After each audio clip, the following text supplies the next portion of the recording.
அல்லாஹ் ஜல்ல ஷானஹு தஆலா இந்த உலகத்திற்கு வழிகாட்டுவதற்காக பல நபிமார்களையும் ரசூல்மார்களையும் அனுப்பினான் என்பதை நாம் ஈமான் கொண்டிருக்கிறோம். அந்த தொடரிலே இறுதி தூதராக முஹம்மது முஸ்தபா ஸல்லல்லாஹு அலைஹி வஸல்லம் அவர்களை அல்லாஹு தஆலா அனுப்பி வைக்கிறான். அவர்கள் இந்த உலகத்திற்கு தூதராக அனுப்பப்பட்டது பற்றி அல்லாஹு தஆலா சொல்லும்போது சூரத்துல் அன்பியா 21வது அத்தியாயத்தின் 107வது வசனத்தில் சொல்லும்போது வமா அர்சல்னாக இல்லா ரஹ்மத்தல் லில் ஆலமீன், நபியே உம்மை ஆலம்களுக்கு ரஹ்மத்தாக அன்றி நாம் அனுப்பவில்லை என்று சொல்கிறான்.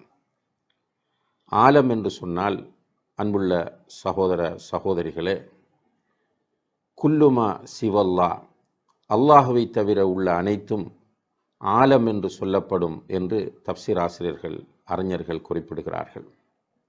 அதாவது மலக்குகள் ஆலம்கள், ஜின்கள் ஒரு ஆலம், அதே போன்று மிருகங்கள் ஆலம், பறவைகள் ஆலம் என்று எல்லாமே ஆலம் என்பதற்குள் வரும்.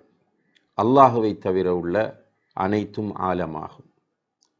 இப்போ அல்லாஹுவை தவிர உள்ள அனைத்திற்கும் உம்மை ரஹ்மத்தாக அன்றி நாம் அனுப்பவில்லை என்று அல்லாஹு தஆலா இந்த வசனத்தில் நபி ஸல்லல்லாஹு அலைஹி வஸல்லம் அவர்களுடைய சிறப்பை பற்றி சொல்லுகிறார். ரஹ்மத் என்பதற்கு பொதுவாக அருட்கொடையாக என்று மொழிபெயர்ப்பார்கள். உலகத்தாருக்கு அருட்கொடையாக அன்று உம்மை நாம் அனுப்பவில்லை என்று. உண்மையிலே ரஹ்மத் என்கிற இந்த வார்த்தைக்குரிய அர்த்தம் அன்பு, கருணை, இரக்கம் என்பதாகும். அல்லாஹு தஆலா அர் ரஹ்மான் அர் ரஹீம், அவனிடத்திலே ரஹ்மத் என்கிற ஒரு பண்பு இருக்கிறது. அன்பு, கருணை, இரக்கம் நிறைந்தவனாக அவன் இருக்கிறான். இப்போ அல்லாஹு தஆலா நபி ஸல்லல்லாஹு அலைஹி வஸல்லம் அவர்களை முழு பிரபஞ்சத்திற்கும் ரஹ்மத்தாக அனுப்பியிருப்பதாக, அன்பாக, கருணையாக, இரக்கமாக அனுப்பியிருப்பதாக அல்லாஹு தஆலா சொல்கிறான். உண்மையிலேயே இது வெறும் புகழுக்குரிய, அவர்களை சிறப்பிப்பதற்குரிய ஒரு வார்த்தை மட்டுமல்ல. அல்லாஹுடைய தூதர் ஸல்லல்லாஹு அலைஹி வஸல்லம் அவர்களுக்கு இருக்கிற பெயர்கள் பற்றி அவர்கள் சொல்லும்போது அன முஹம்மத் வ அஹ்மத் என்று சொல்லி கொண்டு வந்து வ நபியுர் ரஹ்மா என்று சொல்கிறார்கள். ரஹ்மத்தினுடைய நபி நான் என்று சொல்கிறார்கள்.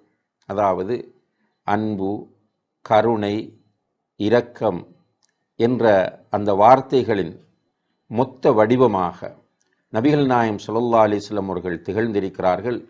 இந்த முழு பிரபஞ்சத்திற்கும் அவர்கள் ரஹ்மத்தாக இருந்திருக்கிறார்கள் என்பதை நாம் இந்த வசனத்தின் மூலம் பார்க்க முடிகிறது. உண்மையிலேயே நபி ஸல்லல்லாஹு அலைஹி வஸல்லம் அவர்களுடைய சீராவை, அவர்களுடைய வாழ்க்கை வரலாற்றை எடுத்து பார்க்கிற போது அவர்கள் தன்னுடைய குறிப்பாக நபியாக ஆக்கப்பட்ட 40வது வயதிலிருந்து 63வது வயதில் மௌத்தாகிற வரைக்கும் ஒரு ரசூல் என்கிற நிலையில், ஒரு நபி என்கிற நிலையில் அவர்களிடத்தில் காணப்பட்ட அந்த இரக்கம், கருணை என்பவற்றை அவர்களுடைய சீராவில் நாம் நிறையவே பார்க்க முடிகிறது. அல்லாஹு தஆலா அவர்களுக்கு அவனுடைய ஸலவாத்தை வாரி வழங்குவானாக. அதே போன்று அவர்களுடைய ஷஃபாத்திற்கு தகுதியானவர்களாக நம் அனைவரையும் ஆக்கி அருள்வானாக. வஸ்ஸலாமு அலைக்கும் வரஹ்மத்துல்லாஹி வபரகாத்துஹு.